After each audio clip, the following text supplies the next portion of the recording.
Hello दोस्तों, मेरा नाम है ब्रजेश और मैं आप लोगों को पढ़ा रहा था इलेक्ट्रोस्टैटिक्स।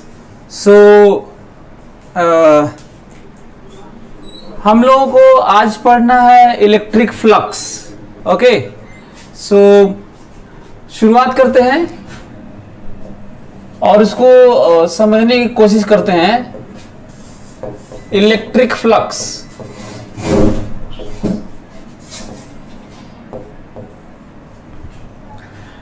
पहले तो हम ये जानने की कोशिश करते हैं कि इलेक्ट्रिक फ्लक्स की जरूरत क्यों पड़ी।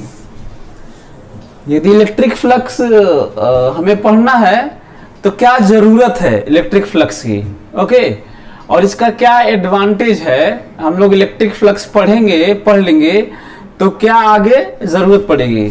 तो इलेक्ट्रिक फ्लक्स अपने आप में ये रिलेटिव लाइंस क्वांटिटी के फ्लो की बात करता है ना, क्रॉस की बात करता है किसी एरिया से, किसी प्लेन से। और इस तरह की फ्लक्स की बात आप कहीं भी कर सकते हैं। इंटेंसिटी लाइट में कर सकते हैं, ग्रेविटेशन में कर सकते हैं, मैग्नेटिक फील्ड लाइंस की बात कर सकते हैं, जैसे इलेक्ट्रिक फील्ड लाइंस की अभी बात करनी है। तो ये हमें ये आइडिया देता है कि रिलेटिव मैग्नीट्यूड के बारे में एक्सप्रेस करता है और हमें इसके बारे में बताता है कि रिलेटिव इंटेंसिटी बहुत ज्यादा यूज नहीं है इसका यूज करके, बल्कि हम लोग सिमेट्रिकल चीजों में हम लोग ये फाइंड आउट करने की कोशिश कर लेते हैं कि फील्ड क्या है। और ये जब मैग्नेटिज्म में जाता है तो फ्लक्स चेंज होने से कुछ नई चीजें आती हैं जिसकी बात आप लोग देखेंगे मैग्नेटिज्म में। फिलहाल इलेक्ट्रिक फ्लक्स तो मैं थोड़ा बहुत आइडिया दिया आपको। यदि इसको डिफाइन करना पड़े हम लोगों को कि इलेक्ट्रिक फ्लक्स है क्या, मतलब इलेक्ट्रिक फ्लक्स मैं तो अभी फ्लक्स के बारे में बता रहा था, अभी इलेक्ट्रिक फ्लक्स है क्या। So it measures relative number of electric field lines crossing a surface normally or effectively। किताबों में इसको ओल्ड डिफिनीशन बोल दिया है, किताबों में रिलेटिव वर्ड यूज नहीं किया है बहुत सारी जगह, तो थोड़ा मुश्किल होता है कि रियली में एग्जैक्ट क्या है। So you can write it, जल्दी से लिखो इसके बारे में। व्हाट इज इलेक्ट्रिक फ्लक्स, सभी लोग लिखें कि electric flux measures relative number of, relative word क्यों यूज कर रहा हूं मैं, ये अलग से मैं खुद यूज कर रहा हूं, आप रिलेटिव हटा भी सकते हैं जैसा कि किताबों में दिया हुआ है, लेकिन फिर भी मैं यूज कर रहा हूं और मैं समझाऊंगा भी कि मैं रिलेटिव वर्ड यूज क्यों कर रहा हूं। आप लोग भी सोचेंगे तो आपको लगेगा कि हाँ मेरा कहना रिलेटिव सही भी है। So electric flux measures relative number of electric field lines, relative number of electric field lines crossing a surface normally or effectively को ही हम लोग फिर normally भी कहते हैं ना, कंपोनेंट लेना पड़ता है, प्रोजेक्शन लेना पड़ता है। तो पहले तो ये कि ये जो नॉर्मली है या इफेक्टिवली है उसका सेंस ये है कि कोई यदि एरिया है, ऐसे एरिया है तो ऐसे क्रॉस करता है, समझ में आता है। अब एरिया ऐसे है तो ऐसे क्रॉस करे तो इसका कोई मतलब नहीं है। सो एक तो ये है, आप लोग समझ गए होंगे कि इलेक्ट्रिक फ्लक्स क्या मेजर करता है, इलेक्ट्रिक फील्ड लाइंस। और वो भी रिलेटिव क्यों बात कर रहे हैं, क्योंकि याद करिए इलेक्ट्रिक फील्ड के बारे में, इलेक्ट्रिक फील्ड लाइंस के बारे में कहा था ये हाइपोथेटिकल कॉन्सेप्ट है। कोई इस तरह का नंबर तो नहीं होता और ना ही इस तरह की कोई लाइन होती है दुनिया में, है ना। तो ये भी एक पॉइंट है जिससे हम लोग आइडिया लगा सकते हैं कि रिलेटिव कहना जरूरी है। यदि हम कह दें कि सेम एरिया में कहीं पे ज्यादा फ्लक्स है, कहीं पे कम फ्लक्स है, तो कह रहे हैं कि ज्यादा यहाँ पे ज्यादा लाइंस क्रॉस कर रही होंगी रिलेटिवली, क्योंकि हमारे पास कोई आइडिया तो है नहीं नंबर ऑफ लाइंस का। तो एक ये पॉइंट है जो हम लोग को समझना है। दूसरा, आगे इसमें ऐड कर लेते हैं, बल्कि और ज्यादा क्लियर हो गया, बल्कि वर्क डन की तरह लिख देंगे और ज्यादा अच्छा हो जाएगा, क्योंकि ये डेफिनेशन तो थोड़ा वियर्ड टाइप का लग रहा है कि ये पता नहीं, जब नंबर फील्ड लाइंस होती ही नहीं है और इस तरह की चीजें होती नहीं तो फिर आखिर बात क्यों हो रही है। तो ठीक है तब फिर बल्कि तब इसको क्या यूज करें, आगे लिखते हैं तब, it is integral sum of, write down it is integral sum of E dot D A या डी एस, किसी को भी सिंबल पे नहीं जाना चाहिए, E डॉट डी ए और mod of d A cos theta. आगे लिखो, जितना लिखे उसमें आगे लिखो। ये एक तो electric flux measures relative number of electric field lines crossing a surface normally or effectively, और दूसरा तो उसी में थोड़ा आगे लिख सकते हैं, ये भी अच्छा है डेफिनेशन की, it is integral sum of E dot D A means mod D A cos theta, this dot product. Okay, so ये भी हो गया। अच्छा, अब प्रॉब्लम ये आती है कि ये क्या है, ये तो वेक्टर क्वांटिटी जानते थे, ये क्या है, तो इससे पहले ये जाने हम लोग पूरा उसको लिख लेते हैं। उसमें आगे फिर लिखो, it is scalar quantity, it is scalar quantity. क्यों? क्योंकि दो वेक्टर का ये दो वेक्टर का डॉट प्रोडक्ट है, और डॉट प्रोडक्ट दो वेक्टर का always gives what, scalar quantity. So it is scalar quantity. और लास्ट में लिख लो its unit is unit flux का यूनिट, फ्लक्स का यूनिट होता है वोल्ट मीटर। कैसे वोल्ट मीटर? देखो, ये वोल्ट पर मीटर होता है, ये वोल्ट पर मीटर होता है इंटू मीटर स्क्वायर, तो क्या हुआ, वोल्ट मीटर हुआ। दूसरा, न्यूटन मीटर स्क्वायर पर कुलाम, ये भी ठीक है, क्योंकि ये होता है न्यूटन पर कुलाम होता है ये, अरे F बाई क्यू, सो ये न्यूटन पर कुलाम होता है, ये मीटर स्क्वायर, तो ठीक है। So it's unit is volt meter. और अच्छा, यूनिट हर जगह वैसे तो मैं बहुत कम मैं यूनिट की बात करता हूं, मैं ये मान के चलता हूं कि यूनिट का ख्याल रखना आपका काम है। यदि ये भी ख्याल नहीं रख रहे हो, इसका मतलब ये माना जाएगा कि आप ये मान चुके हैं कि सब कुछ सर लोगों का काम है सेलेक्ट करवाना, जबकि सच्चाई ये है कि कोई भी खुद सेलेक्ट होता है। हम लोग एक माध्यम होते हैं, हम लोग तरीका चीजों को समझाते हैं, यूनिट नहीं बताते, ठीक है। यूनिट लिखना, पढ़ना, याद रखना तुम्हारा काम है, जितना बल्कि तुम्हें यूनिट याद होना चाहिए वो बल्कि हमसे भी ज्यादा होना चाहिए, है ना। तो एक ये पॉइंट है।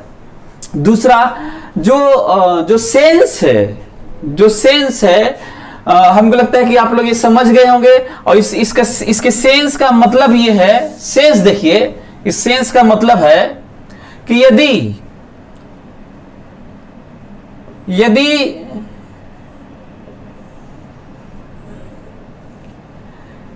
एरिया है, कोई एरिया, तो एरिया नॉर्मल के अलोंग होता है, ठीक है। और मान लो कोई फील्ड ऐसे है,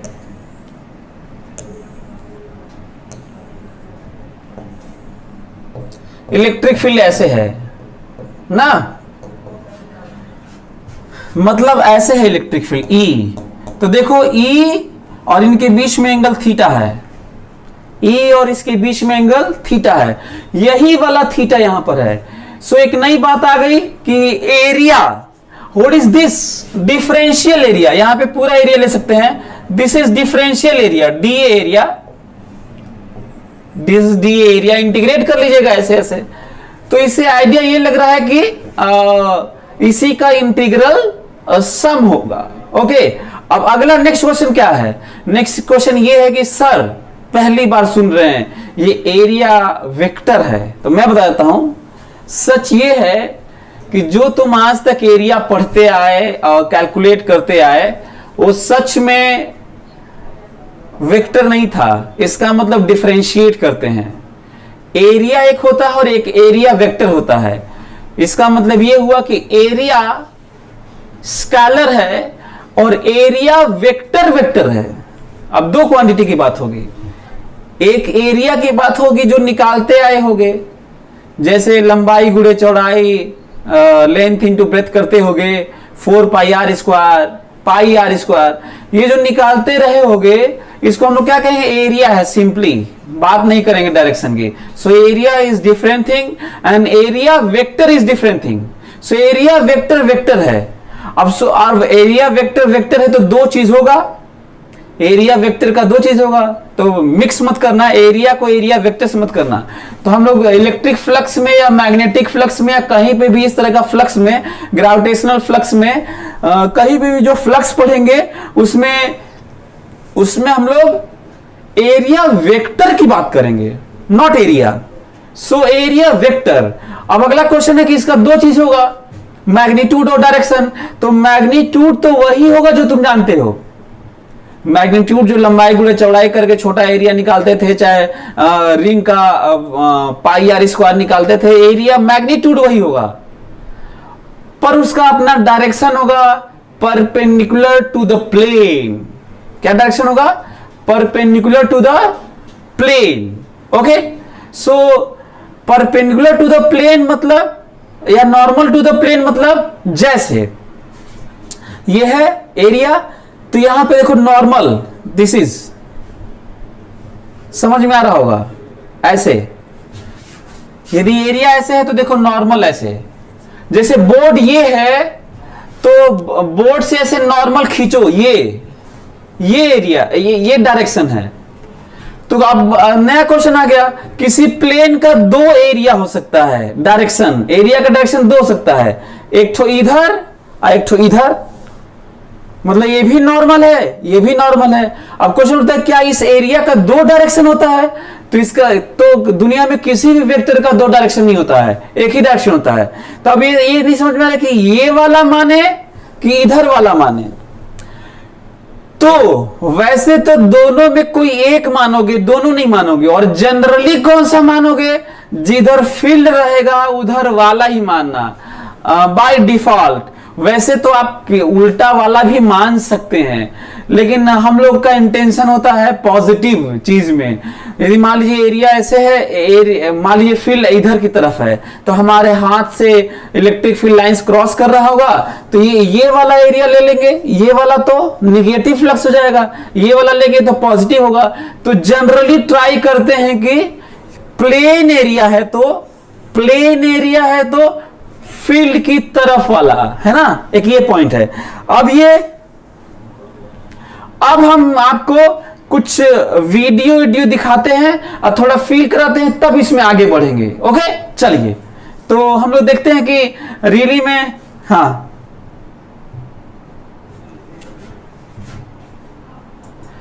आपको मैं कुछ वीडियो दिखा देता हूं और कुछ फोटोज दिखा देता हूं, उससे एक्सप्लेन करता हूं, आपको ज्यादा आइडिया लगेगा कि रियली में फ्लक्स क्या होता है। ओके, सो देखते हैं कि रियली में फ्लक्स क्या होता है।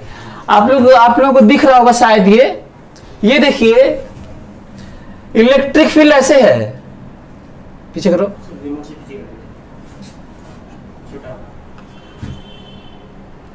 ये देखो, ये जो एरिया है, जब इलेक्ट्रिक फील्ड ऐसे था,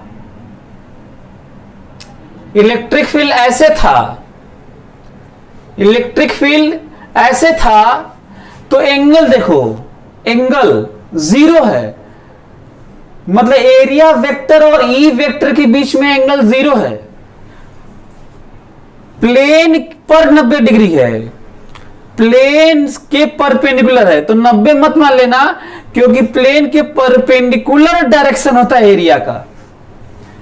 तो एंगल जीरो है, तो ये मैक्सिमम फ्लक्स है, ये मैक्सिमम फ्लक्स है, E इंटू ए। अब इसको थोड़ा टेढ़ा कर दोगे, टेढ़ा कर दोगे ऐसे, तो फ्लक्स थोड़ा कम हो जाएगा। यदि एरिया को ऐसे कर दोगे, एरिया ऐसे है, क्रॉस ऐसे कर रहा था फील्ड, एरिया को ऐसे कर दोगे तो अब तो क्रॉस ही नहीं करेगा, कुल ऐसे ही निकल जाएगा, उस एरिया पर क्रॉस ही नहीं करेगा, सो जीरो हो जाएगा। तो हमको लग रहा है कि आप लोगों को चीजें समझ में आ रही होंगी। यदि इसको हम लोग थोड़ा और विजुअलाइज करें, यदि हम लोग थोड़ा और विजुअलाइज करें तो ये देखो रेनिंग से थोड़ा समझा जा सकता है, नहीं? इमेजिन करो बारिश हो रही है, और जो बारिश वर्टिकल हो रही है, हवा नहीं चल रही है, वर्टिकल बारिश हो रही है, बूंद गिर रही है, तो हम लोग वो जो लाइंस होती हैं उनको हम लोग इलेक्ट्रिक फील्ड मान लेते हैं, ठीक है, इलेक्ट्रिक फील्ड लाइंस। अब एक रिंग लेते हैं हम लोग, एक रिंग लेते हैं और रिंग को ऐसे करेंगे, ऐसे, तो ज्यादा बूंदे क्रॉस करेंगी उससे। यदि थोड़ा टेढ़ा कर देंगे तो कम करेंगी, इमेजिन कर पा रहे हो, और टेढ़ा कर देंगे तो और कम करेंगी उससे, और टेढ़ा कर देंगे तो और कम करेंगे, जब ऐसे कर देंगे तो करेंगे ही नहीं। सो जब हम लोग रिंग ऐसे लेंगे, रिंग, तो ज्यादा बूंदे क्रॉस करेंगे। मान लेते हैं 10 क्रॉस कर रही हैं, कितनी? 10, नंबर ऑफ लाइंस 10 मान लेते हैं कि 10 क्रॉस कर रही हैं। तो जब हम लोग 30 डिग्री ऐसे झुका देंगे, ऐसे 30 डिग्री ऐसे 30 डिग्री, तो आपको सरप्राइज होगा, नंबर ऑफ लाइंस 8.7 क्रॉस करेंगे, जिसको हम लोग 9 मान सकते हैं। यदि 30 डिग्री ऐसे कर दें तो 9 क्रॉस करेंगी उसमें, और ऐसे कर दें वो 1/√2 कर दें, मतलब 45 डिग्री कर दें, 45 डिग्री, तो ये हो जाएगा, कितना हो जाएगा?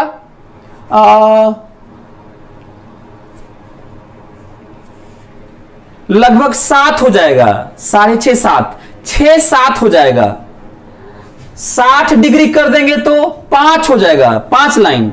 60 डिग्री कर देंगे तो नंबर ऑफ लाइंस कितनी क्रॉस करेगी? 5 लाइन। और यदि ऐसे कर देंगे तो 0, ऐसे कर देंगे तो 0। तो हमको लग रहा है कि आप लोग इन चीजों से समझ रहे होंगे, और इसको, ये जो परसेप्शन है, जिसको मैं number of drops, rain drop से मैं आपको समझा रहा हूं, ये कहीं और भी सोचना, ये कहीं फोटोमेट्री में, मॉडर्न में, लाइट में, वाटर फ्लो में, क्रॉस सेक्शन में, करंट में, मैग्नेटिक फ्लक्स में, उसमें ग्रेविटेशन में, कहीं भी सब जगह सोचना ना ऐसे। ये नहीं कि आज मैं पढ़ा रहा हूं, आज मैं समझाया, तो ज्यादा जरूरी है कि आप चीजों को रिलेट करें। I try to always unravel the mystery of nature, mystery of universe. मैं ट्राई करता हूं, और by comparing and relating one to other, मतलब मैं ट्राई करता हूं कि एक चीज को दूसरे से रिलेट करें, उससे कंपेयर करें, ताकि मैं जो ब्रह्मांड की जो रहस्यमय चीजें हैं, जो नेचर की, प्रकृति की, उसको मैं ज्यादा से ज्यादा आपको समझा सकूं। यही मैं अक्सर ट्राई करता हूं। तो आप लोग देख रहे होंगे, ये देखिए, अब क्वेश्चन आता है कर्व, स्फीयर। तो स्फीयर देखो, एक छोटा सा चित्ती टाइप का यहां पे दिखा रहा हूं, मतलब छोटा सा एरिया, छोटा सा एरिया ऐसे। तो छोटा सा एरिया यदि ऐसे है, दुनिया का किसी भी कर्व सरफेस का, ध्यान दो, दुनिया के किसी भी कर्व सरफेस का डिफरेंशियल एरिया प्लेन एरिया होता है। कैसा होता है? Plain area. दुनिया का कोई भी कर्व लाइन का छोटा सा हिस्सा डिफरेंशियल लेंथ स्ट्रेट लाइन होता है। मतलब दुनिया का कोई भी कर्व होता ही नहीं है। Curve is made up of, curve is drawn with the drawing infinitely large number of differential length of straight line segments। मतलब आपको समझने की जरूरत है, आराम से पढ़ना। हाँ, शाश्वत, आराम से पढ़ना है। मैं भूल गया बोलना, थैंक यू सो मच शाश्वत पांडे। हम लोग आराम से पढ़ना है, ओके, घबराना नहीं है कि बहुत सारे क्लास हो चुके हैं। जब क्लोज्ड होगा ना, जब क्लोज्ड होगा तो जरूर कर्व टाइप का होगा या प्लेन से क्लोज होगा, ऐसे ही कुछ होगा, क्लोज एरिया होगा। तो जब कर्व होता है ना, कर्व सरफेस से क्लोज होता है या किसी भी तरीके से क्लोज होता है, तो ये कन्वेंशन है कि हम लोग एरिया को आउटवर्ड लेंगे। किधर लेंगे? आउटवर्ड लेंगे, आउटवर्ड। जब प्लेन एरिया होगा तो, प्लेन होगा तो क्लोज नहीं होगा, तब तो हमारे पास दो ऑप्शन होते हैं, जिसमें से मैं बोला हूं कि ऑप्शन भले ही दो होते हैं, पर जब एक बार मान लेते हैं कि इधर है तो फिर मान लेते हैं, ये नहीं दोबारा फिर दूसरा वाला नहीं मान सकते, शुरू में ही मान लो दूसरा वाला ठीक है। तो एक तो ये पॉइंट है। तो मेरी बात आप लोगों को समझ में आ गई होगी। अच्छा, यदि कोई हमसे ये वाला किताब में सब दिए तो नहीं, लेकिन फिर भी मैं ऐसे ही बात कर ले रहा हूं, इसका मतलब ये है कि यदि स्फेयर है, स्फेयर है, और मैं कहा कि जो एरिया है उसको जोड़, एरिया वेक्टर को जोड़ो, तो एरिया वेक्टर, इधर एरिया वेक्टर, इधर एरिया वेक्टर, इधर एरिया वेक्टर, इधर एरिया वेक्टर, इधर एरिया वेक्टर, इधर एरिया वेक्टर, इधर एरिया वेक्टर, इधर एरिया वेक्टर, इधर एरिया, चारों तरफ एरिया वेक्टर। इसका मतलब साफ है छोटे छोटे एरिया वेक्टर को जोड़ा जाएगा तो हमेशा डायमेट्रिकली अपोजिट वाले एक दूसरे को क्या कर रहे होंगे? कैंसिल, और जीरो आना है, सब पूरे एरिया का सम जीरो आना है, पर फ्लक्स का नहीं। फ्लक्स तो यहीं पे डॉट प्रोडक्ट हो जाएगा और डायरेक्शन गायब हो जाएगा, तो यहां भी प्लस आएगा, यहां भी प्लस। यदि पॉइंट चार्ज यहां पे रख दें तो सब जगह प्लस ही प्लस फ्लक्स आएगा। एक ये पॉइंट है, ओके। तो मैं ट्राई किया कि आपको समझाऊं। ये देखो, जिसकी बात कर रहा था, फाई को सिंबलाइज करते हैं कि ये फ्लक्स है, तो वही वाला जो आपको तिरछा बताया था कि ई है और ये एरिया वेक्टर थीटा। तो हमको लग रहा है कि ये आप लोग समझ ही रहे होंगे, ये तो बात हो ही चुकी है इस तरह की, थोड़ा और पिक्चर क्लियर हो गया होगा इससे। ये पॉइंट है। अच्छा, अब मैं क्या दिखा रहा हूं, ध्यान से जरा प्रोजेक्शन वाली बात देखो ना। ये देखो, ये एरिया कम है और ये एरिया ज्यादा है, ये एरिया ज्यादा है और ये एरिया कम है, पर जितना फ्लक्स यहां से क्रॉस कर रहा है यहां से भी उतना ही क्रॉस कर रहा है। ये देखो, दिख रहा होगा, मैं कह रहा हूं कि इस एरिया से जितना फ्लक्स क्रॉस कर रहा है इससे भी उतना ही कर रहा है। क्यों? क्योंकि इसका एरिया वेक्टर इधर हो गया होगा ना, तो ई के साथ cos थीटा कम कर दिया होगा। इसका मतलब आगे से हम लोग इस तरह से भी सोच सकते हैं कि जितना यहां से क्रॉस करेगा, जितना यहां से क्रॉस करेगा उतना ही आगे कैसा भी सरफेस बना लीजिए, आगे भी उतना ही क्रॉस करेगा। इसलिए आगे का टेढ़ा मेढ़ा सरफेस भी हो, चाहे तिरछा प्लेन सरफेस हो, फर्क नहीं पड़ता। हम लोग प्रोजेक्शन लेके, एरिया का प्रोजेक्शन लेके और ई का मल्टीप्लाई करके सोच सकते हैं कि कितना फ्लक्स होगा। बोलो बोलो, अंकित बेहरा, क्लियर हो गया? ओके, हमको लग रहा है सबको समझ में आ रहा होगा। ओके, ये देखो, फिर से वो बात आ गई जो आउटवर्ड नॉर्मल की बात कर रहा था। This is DA area, this is DA area and this is electric field, sorry, this is the area and this perpendicular field ना, this is field, ये फील्ड है और ये एरिया नॉर्मल है इस पे, और उसी का इंटीग्रेट करना है। इसको बाहर यहां पे दिखाएं तो एक इस तरह के एंगल की बात हो रही है। अब यहीं से शुरुआत होगी सॉलिड एंगल की, ध्यान से यहीं से मैं बात करने जा रहा हूं। जब हम लोग छोटा एंगल से बनाते हुए आगे जाते हैं तो आगे वो ज्यादा लेंथ या ज्यादा एरिया, सॉलिड एंगल के लिए एरिया बात होती है, एरिया, और एंगल के लिए, लीनियर एंगल के लिए आर्क लेंथ। ओके, ये किस तरह की बात हो रही है, कैसा एंगल की बात हो रही है, ये सॉलिड एंगल की। तो ये आप लोगों को पिक्चर से क्लियर है कि हम क्या बताना चाहते हैं। सरफेस पे, स्फेरिकल सरफेस पे लेना, चाहे अजीब से सरफेस पे आगे लेना। जब एंगल ऐसे आगे बढ़ रहा होगा तो प्रोजेक्शन लेना होगा, जो आगे हम लोग समझने की कोशिश करेंगे। कोई दिक्कत? आगे समझने की हम लोग कोशिश करेंगे, ट्राई करेंगे कि हम लोग और अच्छे से समझ सकें। ठीक है, चलिए तो फिर हम लोग अब पढ़ते हैं। हमको लगता है कि काफी ज्यादा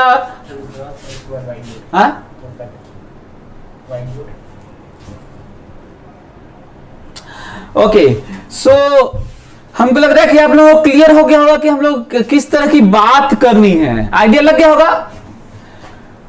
तो फ्लक्स हम लोग का हो गया, इंटीग्रल सम यही करेंगे फ्लक्स, और सेंस भी पता चली गया होगा। क्यों पढ़ रहे हैं ये भी बता चुका हूं मैं, फिर से सुन लो क्यों पढ़ने जा रहे हैं। एक तो ये पढ़ने जा रहे हैं क्योंकि एग्जाम में और किताबों में दिया हुआ है न्यूमेरिकल करना है, पहला पॉइंट। दूसरा पॉइंट यदि मैं इसको अलग से रखूं कि नहीं भाई सर तो आप तो बोलते हैं कि हम इसके लिए नहीं पढ़ाते हैं, तो रियली में मीनिंग वाला समझो। तब हम लोग इसलिए पढ़ रहे हैं ताकि हम चीजों को, सिमेट्रिकल चीजों को अप्लाई करके रियली में बिना बड़ा इंटीग्रेशन के, बिना बड़े कैलकुलेशन के फटाक से बता दे कि इलेक्ट्रिक फील्ड कितना होगा। इलेक्ट्रिक फील्ड सिमेट्री का यूज करके, फ्लक्स का एक ऐसी क्वांटिटी जिसको हम लोग सोच के और देख के बता देंगे कि यहां पर ये है ऐसे। ओके, और बाकी तो फ्लक्स जो क्वांटिटी मेजर किया गया है, मैं कई चीजें रिलेट करके समझा ही दिया हूं कि रिलेटिव इंटेंसिटी ऑफ फील्ड या रिलेटिव नंबर ऑफ, अच्छा रिलेटिव वाला भी समझ में आ गया होगा कि रिलेटिव क्यों बोल रहा हूं, क्योंकि रियली में ऐसा कोई नंबर तो होता नहीं है। और उसी को फाइंड आउट करने के लिए देखो डॉट करके कर देती है। ये मीनिंगफुल लग रहा है कि नंबर देगा, नहीं लग रहा है, तो नहीं लग रहा है इसलिए मैं अभी रिलेटिव लगा दिया हूं। ये किसी एंगल से लग रहा है कि नंबर देगा, तो इसीलिए मैं रिलेटिव लगा दिया हूं। बाकी किताब वाले लगाए हैं कि नहीं लगाए, भाड़ में जाए वो। मैं जो समझा हूं इलेक्ट्रिक फ्लक्स को वो मैं आपको बताया। एग्जाम में हो सकता है कहीं बोर्ड में कहीं कुछ लिखना पड़े तो आप रिलेटिव नहीं भी लगा सकते हैं, बल्कि अच्छा होगा कि आप उसको लिखे भी कि it measures number of line electric field lines crossing surface normally और effectively and it is integral sum of E dot D A. Okay, तो इसका मतलब ये है कि ये जनरल यदि बात करें, ये तो स्पेशल ले लिया हूं। यदि मैं जनरल बात करूं, यदि मैं आपसे जनरल बात करूं तो लग रहा है तब बात यही होगी। फिर तो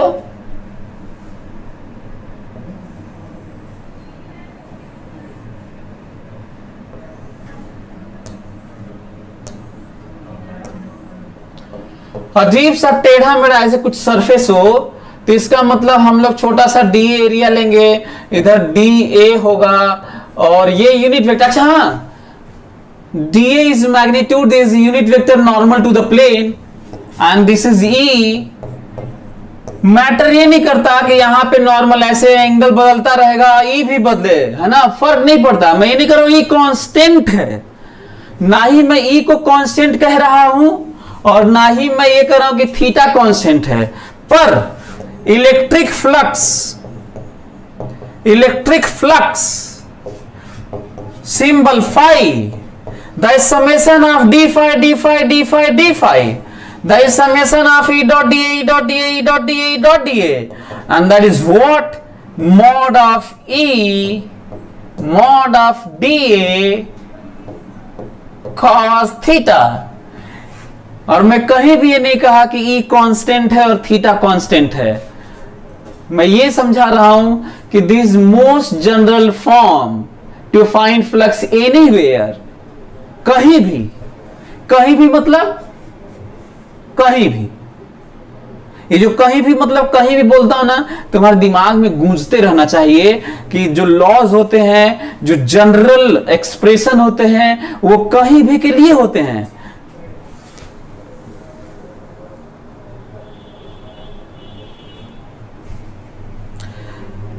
सूरज ठाकुर, इसीलिए तो मैं बोल रहा था सर, अगर ये नंबर है तो इसका यूनिट कैसे डिफाइन हो रहा है, तो इसीलिए तो मैं बोल रहा था कि यही सब दिक्कत है, तो मैं नंबर की बात नहीं किया, इसीलिए तो मैं relative number of field lines, हालांकि तुम्हारा उतना ये अच्छा क्वेश्चन नहीं है। नंबर ऑफ फील्ड लाइंस में तो अब यूनिट तो रहेगा ना, नंबर ऑफ फील्ड लाइंस, यदि हम लोग यूनिट हटा भी देंगे वैसे तो, इसीलिए मैं बोल रहा था कि मॉड ई और mod D A cos theta, तो इससे लग रहा है कि उसका यूनिट हो गया है, और इसीलिए मैं बोल रहा था कि थोड़ा सेंसलेस है। Ankit Behera, differential laws are always true, you are right Ankit Behera, you are right, बिल्कुल डिफरेंशियल जो एक्सप्रेशंस होते हैं वो सब जगह ट्रू होते हैं, सही है। सो अब हम लोग के सामने मैं सब कुछ समझा चुका हूं, अब हम लोग के सामने चैलेंज है, ये चैलेंज है कि हम लोग गॉसेस लॉ को पढ़ने के लिए क्या क्या चीजें जरूरत है, उसमें ऐसी तो चीज नहीं है जो हम लोग न समझते हो, ऐसा तो नहीं है कि हम लोग उस चीजों को न समझते हो। तो एक तो एरिया वेक्टर की बात होनी थी, एक तो एरिया वेक्टर की बात होनी थी जो मैं आपको समझा चुका हूं, है ना। तो कहिए तो एरिया वेक्टर को समझा लेता हूं थोड़ा सा और, तो फिर हम लोग सॉलिड एंगल पढ़े ताकि हम लोग समझ पाए Gauss law.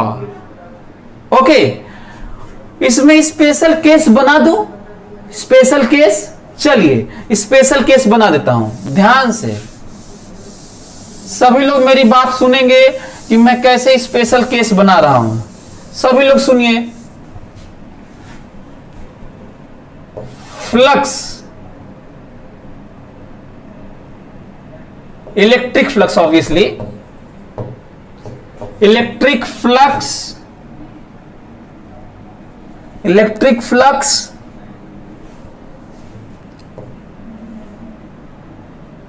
Through a plane surface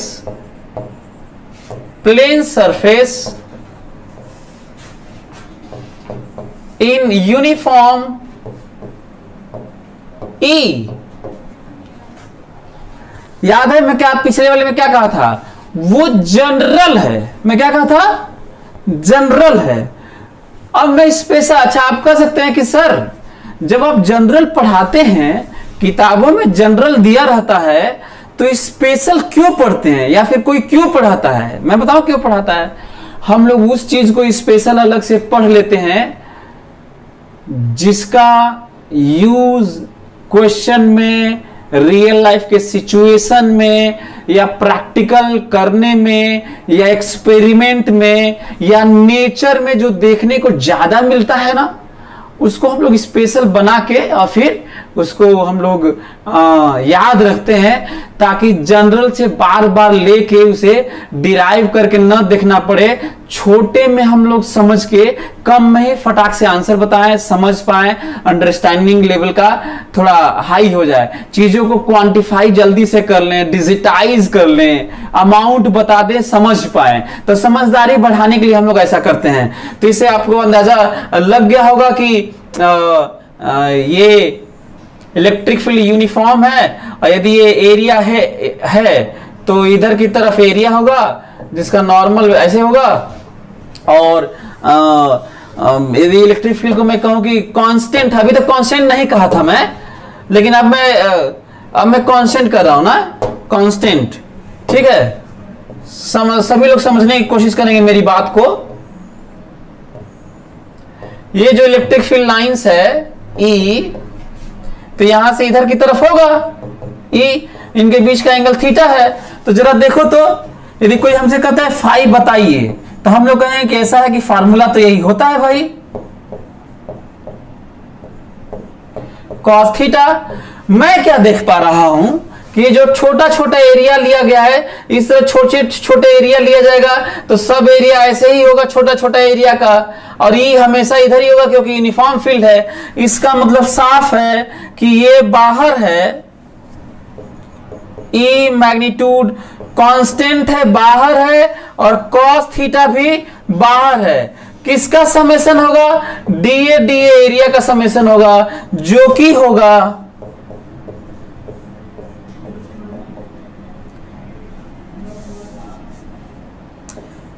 होगा ये डी एरिया का कॉस थीटा, जो कि होगा मॉड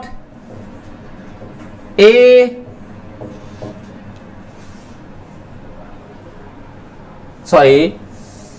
जो कि होगा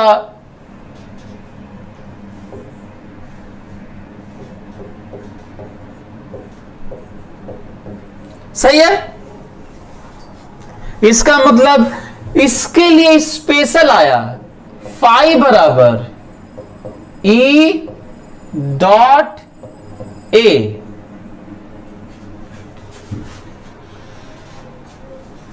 ई डॉट ए कहो चाहे ई ए कॉस थीटा कहो, लेकिन केवल इसी के लिए आया है। यदि मैं कहूं क्या ये हर जगह लगता है तो आंसर है नहीं। मैं कहूंगा क्या ये हर जगह लगता है तो आंसर है हां। ये जनरल से स्पेशल दो चीजें बाहर आई हैं, ये हर जगह बाहर नहीं आती हैं। तो ये केवल किसके लिए है? Plain area. किसके लिए है? प्लेन एरिया, और वो भी यूनिफॉर्म फील्ड में। और ये बताना इसलिए जरूरी था क्योंकि हम लोग आगे देखेंगे कि इस तरह की बातें बहुत होंगी, और दूसरा इसलिए भी क्योंकि फिजिक्स कम और मैथ्स ज्यादा हो तो दिक्कत होगा। जैसे यदि मैं कह दूं कि इलेक्ट्रिक फील्ड, क्वेश्चन लिखवा नहीं रहा हूं पर देखो मैं हवा में ही करवा दे रहा हूं क्वेश्चन। यदि इलेक्ट्रिक फील्ड दे दे कि इलेक्ट्रिक फील्ड है 2i + 3j + 4k, यदि इलेक्ट्रिक फील्ड कह दे कि 2i + 3j + 4k है ना, और लिख के कर देता हूं, क्वेश्चन नहीं लिख रहा हूं, 2i + 3j + 4k electric field है। अब कोई कहे कि एरिया हम दे देते हैं, एरिया एक प्लेन एरिया है जो है 10i - 4j + 2k। फ्लक्स बताइए, फ्लक्स बताइए, निकाल देना फ्लक्स, डॉट प्रोडक्ट वैसे भी आसान होता है, हो गया। बोलो दूसरा, इलेक्ट्रिक फील्ड ये है, इलेक्ट्रिक फील्ड ये है, और लैंग्वेज वाला क्वेश्चन सुनो ध्यान से। इलेक्ट्रिक फील्ड ये दिया है क्वेश्चन में, और कह रहा है कि find electric flux of area through surface of area 2 metre square in XY plane, अब इतना पढ़ने के बाद बहुत सारे बच्चे कहते हैं XY प्लेन में 2 मीटर स्क्वायर एरिया, फील्ड इतना खतरनाक, क्या करें, ये तो किए ही नहीं, अब क्या होगा, कैसे निकलेगा ये। मैं बताता हूं आपको। जब भी क्वेश्चन लैंग्वेज का हो, अरेंजमेंट केवल लिखा हो, फोटो न बनाया हो, उसको वेक्टर फॉर्म में न दिया हो, हाँ एक वेक्टर फॉर्म में दे दिया है फील्ड, तो थोड़ा इमेजिन करो। कई बार मैं बोला होगा बिना इमेजिनेशन के यदि आप फिजिक्स या साइंस या पढ़ना चाहते हो, मैं कहता हूं साइंस अभी टाइम है, छोड़ दो, नहीं तो नहीं होगा। ये दो तुम्हारे पास चारा है, या तो छोड़ दो या तो डेवलप करो। इनबॉर्न कोई भी इस दुनिया में चीजें सीख के नहीं आता है ना। जो चीजें इंस्टिंक्ट है, जो जेनेटिक है, वो जो चीजें स्पॉन्टेनिटी होती है नेचर की, वही लोग सीख के आते हैं, है ना। हंसने वाला, रोने वाला, चिल्लाने वाला, बोल देने वाला, है ना, माँ का दूध पीने वाला, ये थोड़ा स्पॉन्टेनिटी है। लेकिन जब हम लोग एक्सरसाइज करने वाला, अपने से जब छोटा सा बच्चा होता है तो लेकिन जो चीजें यहां सीखनी होती, इमेजिनेशन डेवलप कर सकते हैं आप। तो डेवलप कैसे करेंगे? जैसे 2 metre square area in XY plane, 2 metre square area in XY plane. तो देखो एक्स वाई प्लेन, इसका मतलब एक्स वाला फील्ड नो फ्लक्स, वाई वाला field no flux parallel to the, लेकिन जेड वाला क्रॉस कर रहा होगा, जेड वाला मल्टीप्लाई कर लो, 8 है आंसर। बोलो क्लियर हो रहा है तुम लोगों को? क्लियर हो रहा है? दूसरा, कोई कह दे कि नहीं फील्ड ये है स्पेस में और एरिया है वाई जेड प्लेन है, Y Z plane, Y Z plane, बताइए फ्लक्स कितना है? तो यदि वाई जेड प्लेन में एरिया है 2 मीटर स्क्वायर, तो एक्स वाला ही तो क्रॉस करेगा, बाकी सब तो जीरो देंगे यार। 2 इंटू 2 आंसर है। बोलो सीख गए होगे?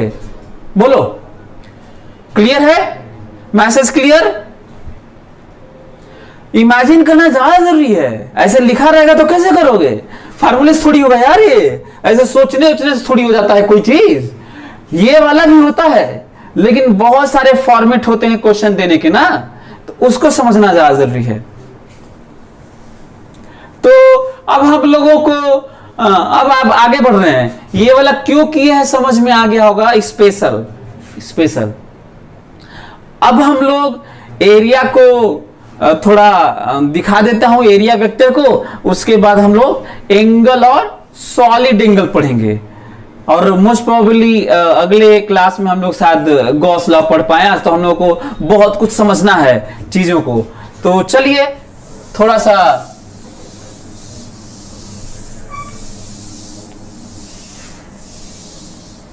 हाँ एरिया वेक्टर की बात कर लेते हैं।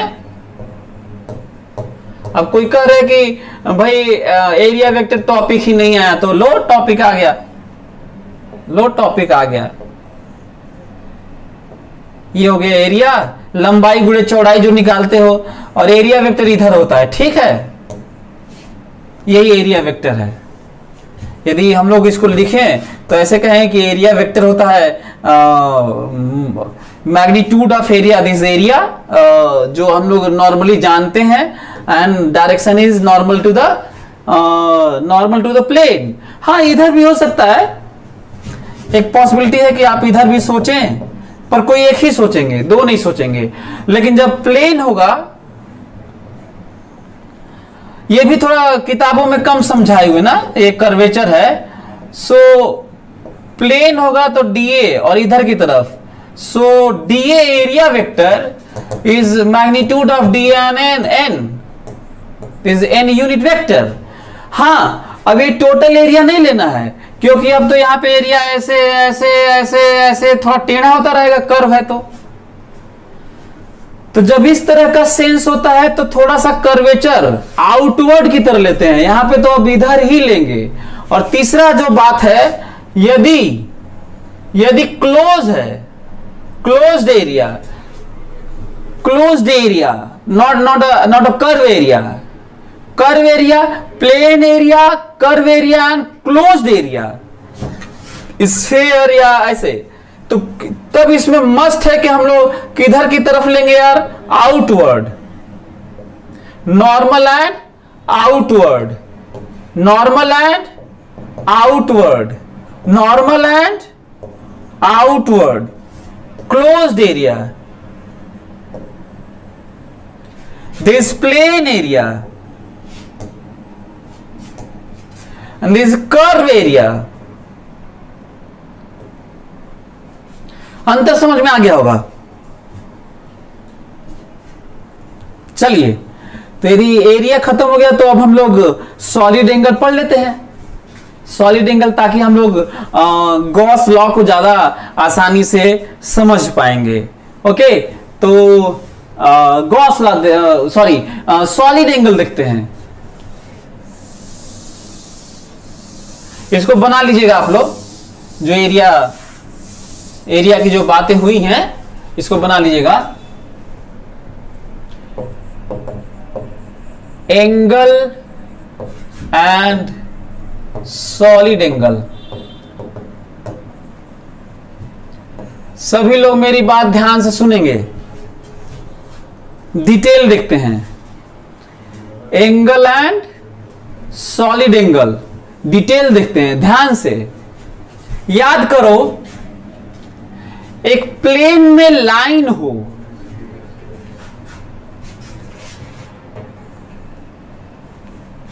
ये है एंगल और ये है सॉलिड एंगल, ठीक है। हम लोग, ये लेंथ ऑफ आर्क है, याद करो थीटा, यदि रेडियस ये आर है और लेंथ ऑफ आर्क एल है, तो हम लोग थीटा क्या लिखते थे, याद करो, थीटा लिखते हैं एल बाई आर, बोलो यही लिखते हैं। अच्छा, लेकिन याद करो कि यदि कोई कहता है कि ये है और बताइए इस लाइन का यहां पे कितना एंगल सबटेंड किया है, अब दिक्कत किस बात की है,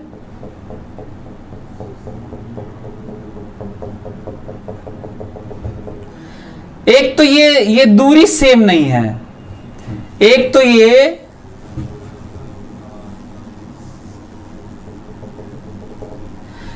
ये दूरी सेम नहीं है, दूरी का सेम होना जरूरी है ना। अच्छा हाँ, एक और चीज ध्यान से सुनना मेरी बात, यदि लेंथ ये दे दिया जाएगा तो ये लेंथ जो स्ट्रेट लाइन लेंथ है वो नहीं रखना है, वो लेंथ रखना होता है जिसकी दूरी हर जगह सेम हो।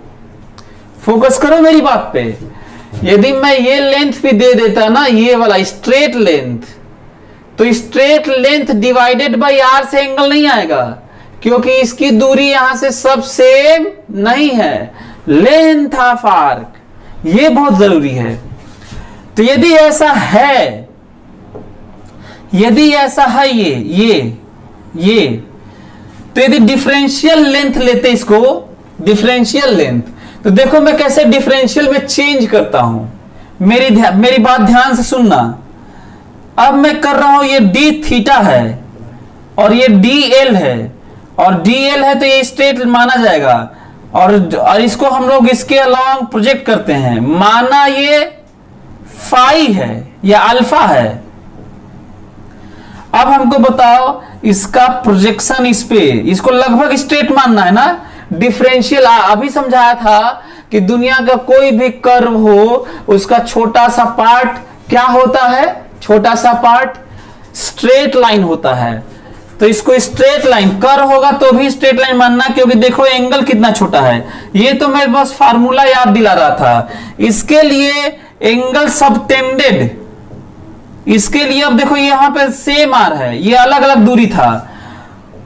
डी थीटा बराबर ये वाला length, how much this length,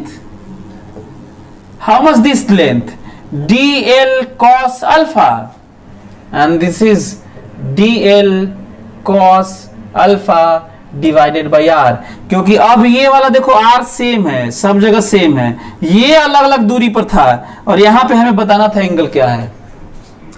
ये तब बात हो रही है जब एक प्लेन में एक लाइन की बात हो रही थी, एक प्लेन में एक लाइन की बात हो रही थी और किसी पॉइंट पर एंगल की बात हो रही थी। जरा यहां देखो तो, ये देखो कोई एरिया है, और वो भी एरिया ऐसा है कि दूरी सेम है, वो भी एरिया ऐसा है कि हर जगह पॉइंट का दूरी सेम है।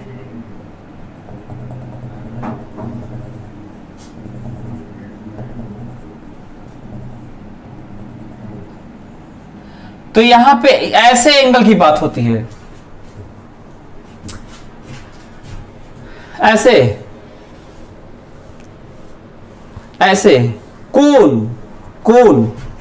कोन समझ में आ रहा है, कोन जैसे तुम लोग वो पेपर का जिसमें खाते होगे मूंगफली, दाना, लाई, जिसको खदोना, दोना क्या बोलते होगे, दोना बनाते हो, ऐसे करके दोना बनाते होगे, तो जब ऐसे करते होगे तो जो ऊपर है, ये दोनों बनाने के बाद जो ऊपर एरिया है वो वाला एरिया है ना, ये एरिया है।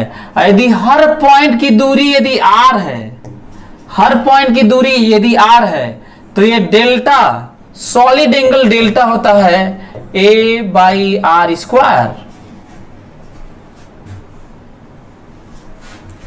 इमेजिन कर पा रहे हैं, जब ऐसे ऐसे कोन होगा तो जो ऐसा, अच्छा सरफेस ऐसा होगा, ध्यान रखना ऐसा सरफेस होगा, प्लेन नहीं, क्योंकि दूरी सेम होना चाहिए इससे। हाँ स्विंग, झाल मुड़ी खाते हैं, हाँ हाँ झाल मुड़ी, दोना या कोई खदोना, हमारे यहाँ खदोना बोलते हैं, कोई बहुत सारे लोग दोना बोलते हैं। लाई खाने के लिए बुलाते हैं, हाँ हाँ विजय, लाई दाना, वही लाई दाना खाने के लिए बनाते हैं। ठीक है, तो आप लोगों को समझ में आ गया होगा। लेकिन अब मैं डिफरेंशियल पार्ट में आ रहा हूं, डिफरेंशियल पार्ट में, डिफरेंशियल पार्ट। ये रहा एरिया, छोटा सा प्लेन एरिया, डी एरिया। और कोई करे कि नहीं, यहां बताइए, यहां बताइए सॉलिड एंगल। अब हमको बताओ, क्या यहां से दूरी सबका सेम है? बोलो, हर पॉइंट की दूरी तुम्हें सेम लग रही है इसकी? क्या ये जो ऐसे कर रहे हैं दूरी सेम लग रही है? दूरी सेम नहीं लग रही है। बात हो रही है इसकी, हाँ ध्यान से बात हो रही है ये सॉलिड एंगल डी डेल्टा की। कैसे आएगा बताओ? दिक्कत हो गया, दूरी सेम है नहीं। एक काम करते हैं, प्रोजेक्शन लेते हैं और मान लेते हैं कितना एंगल है, अल्फा। कितना एंगल है? अल्फा। अब ये दूरी, पूरी दूरी यहां से यहां तक सब आर है, ये दूरी लंबी है लेकिन यहां से यहीं तक दूरी आर है। बताओ, इस डीए का प्रोजेक्शन लोगे यहां पर, डीए का, तो कॉस होगा, ये होगा डी डेल्टा बराबर d A cos alpha divided by R square. तो जब यहां पे लेंथ मीटर बाई मीटर होता है, तो यहां metre square by metre square होता है। यहां पे length of arc by radius होता है, तो यहां पे एरिया बाई रेडियस स्क्वायर होता है। कोई दिक्कत? सभी लोगों को समझ में आ रहा होगा? डी ए कॉस अल्फा, इसका मतलब प्रोजेक्शन वाला इंपॉर्टेंट पॉइंट था।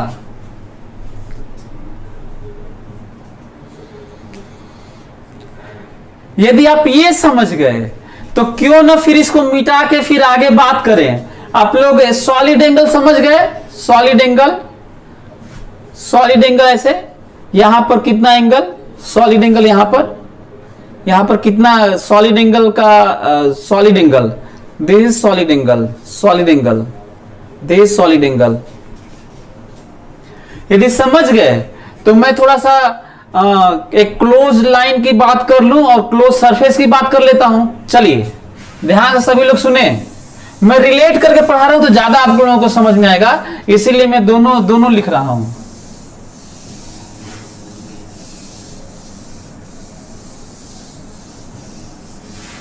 हाँ सभी लोग मेरी बात ध्यान सुने। ये देखिए, यदि मैं कहूं कि बताइए यहां पर कितना एंगल है, तो एंगल के लिए क्या करोगे? इसका length of arc by radius theta, बोलो। So theta, what is length of arc? 2 pi R, बोलो 2 पाई, सही है।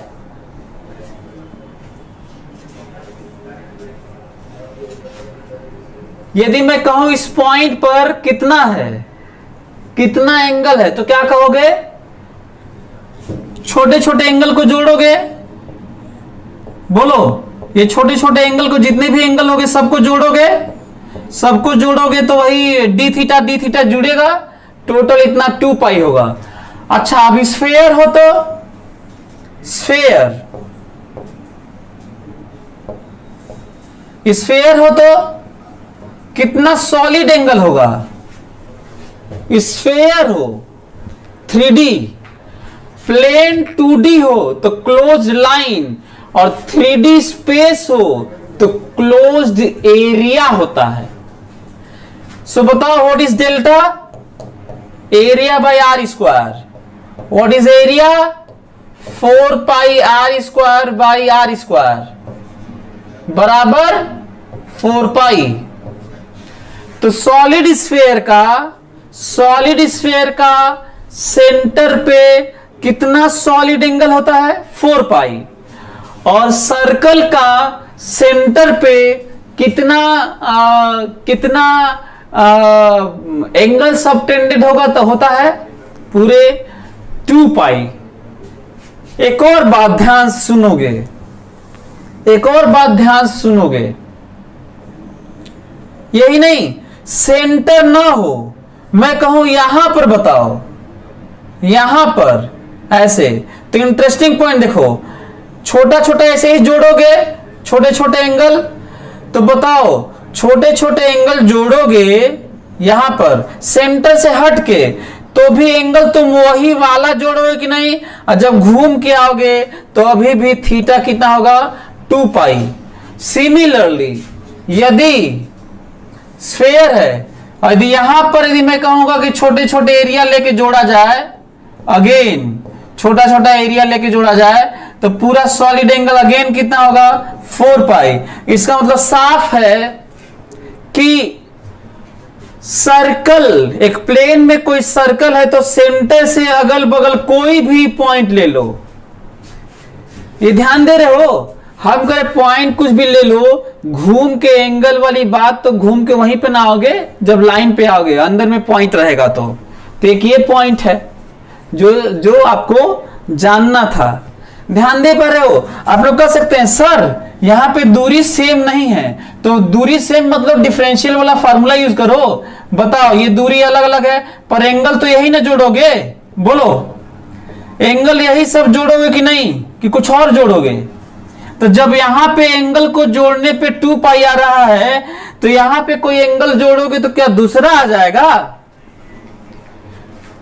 यहां पे जो एंगल जोड़ोगे छोटा छोटा, भले ही दूरी सेम नहीं है, तुम यही ना कर रहे हो कि length of arc d l by R अलग लिखेंगे, लेकिन डीएल बाई आर अलग अलग आर लिखना, डीएल भी अलग अलग लिखना, पर जो एंगल आएगा जोड़ोगे तो एंगल को ही ना। उसी तरह यहां पे भी। चलिए, यदि आप लोगों को यह समझ में आ गया, इसको भी बना लेना, तो अब एक और भारी भरकम चीज समझो, एक और भारी भरकम चीज समझो। यदि कोई लाइन कह दे ये है, क्लोज लाइन है, तो अंदर में कोई भी पॉइंट ले लो, फिर से एंगल किसको जोड़ोगे? यही छोटा छोटा एंगल जोड़ोगे। बोलो, छोटा छोटा। कहोगे सर दूरी सेम नहीं है, तो ठीक है ना, सेम नहीं है, पर जोड़ोगे तो यही एंगल, और अभी भी थीटा बराबर 2 पाई है। बोलो, इसकी जगह ज्यादा अच्छा है कि समझने के नाम पे कैसे कर लेना। आप लोगों को एक क्लू दे दूं क्या? चलो एक क्लू दे देता हूं, तुम्हें ज्यादा समझ में आएगा। ये पहले बताओ, यहां पे इन सारे एंगल को जोड़ना है, तो एक काम करो, लाइन ले लो, सही में सर्कल ले लो इसके अबाउट, तो इससे बताएगा कि कितना एंगल है, फिर कर देना वही वाला एंगल ये भी है। बोलो, सिमिलरली हियर टू, यदि ये अजीब सा सरफेस है, यदि यहां पे हम लोगों को यही छोटा छोटा एंगल जोड़ना है, फिर से हम लोग क्या करेंगे? भले ही दूरी अलग अलग है, लेकिन हम लोग क्या करेंगे? कहेंगे ऐसा है भाई कि यदि इसी को जोड़ के बताना है, तो एक काम करते हैं, ऐसा सरफेस ले लेते हैं जिसका दूरी सेम हो। अब बोलो, अब तो डेल्टा 4 पाई होगा। और वैसे भी एक और क्लू है आपके पास, कौन सा? रेडियस पे डिपेंड नहीं कर रहा था, देखे होगे, रेडियस पे डिपेंड नहीं कर रहा था, देखे होगे। इसका मतलब साफ है। तब एक और फाइनल देखो, यदि मैं अंदर पॉइंट लूं A और बाहर पॉइंट लूं B, तो आपको पता है थीटा एट A बराबर 2 पाई एंड थीटा एट B बराबर 0। क्यों 0? सभी लोग मेरी बात ध्यान से सुने।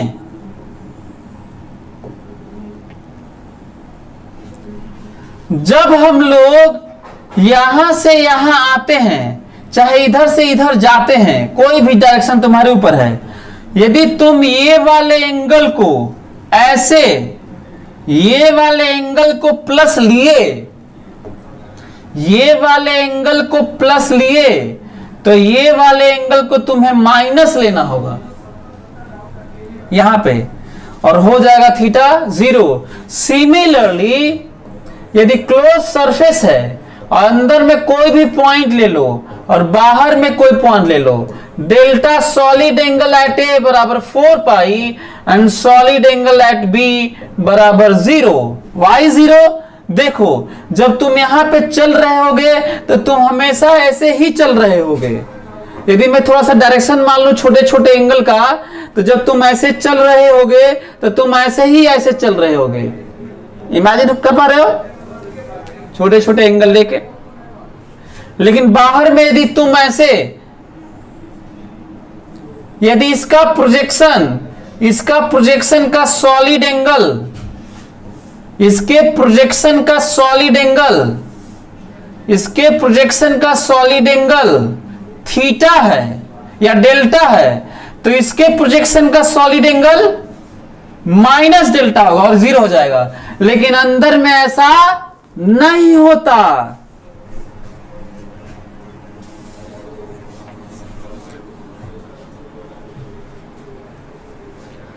दोनों फिगर सेम लग रहा है। कौन सा दोनों फिगर? ये वाला बोल रहे हो? तो ये वाला सरफेस ऐसा है भाई आदित्य यादव, ये दिखा नहीं पा रहे 2D में। ये सरफेस है, ऐसे है, देखो ऐसे है सरफेस, ऐसे क्लोज्ड है ना। और ये केवल लाइन है, ये केवल इस प्लेन में एक लाइन है, और ये वाला दिखा नहीं पा रहे, ये पूरा क्लोज्ड सरफेस है। इमेजिन कर पा रहे हैं मैं क्या बोल रहा हूं? सॉलिड एंगल यार सरफेस का होता है यार, एरिया का, क्लोज ऐसे, इसकी बात कर रहा हूं। यदि फिर भी आपको कम समझ में आया, वैसे मैं ट्राई किया कि मैं आपको सॉलिड एंगल और एंगल समझाऊं, फिर भी यदि आपको कम समझ में आया, कोई बात नहीं, ध्यान से सुन लो।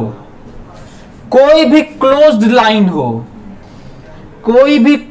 लाइन हो और अंदर में कोई भी पॉइंट ले लो, तो पूरा लाइन अंदर वाले पॉइंट पर 2 पाई एंगल सबटेंड करता है, और बाहर वाले किसी भी पॉइंट पर उसी प्लेन में 0 एंगल, क्योंकि जब एक तरफ से चलते हैं तो फिर मुड़ भी जाते हैं।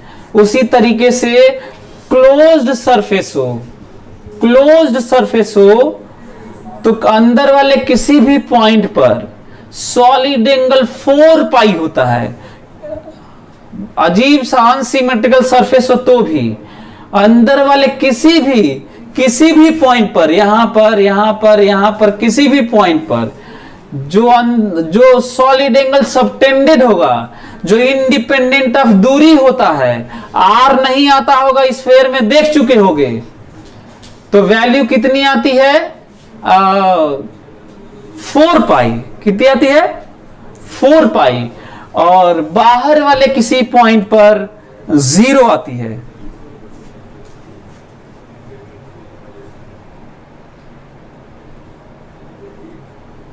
अच्छा, ये अभिषेक यादव का है कि plane area non spherical shape. तो plane area non spherical shape, यदि प्लेन एरिया लोगे, प्लेन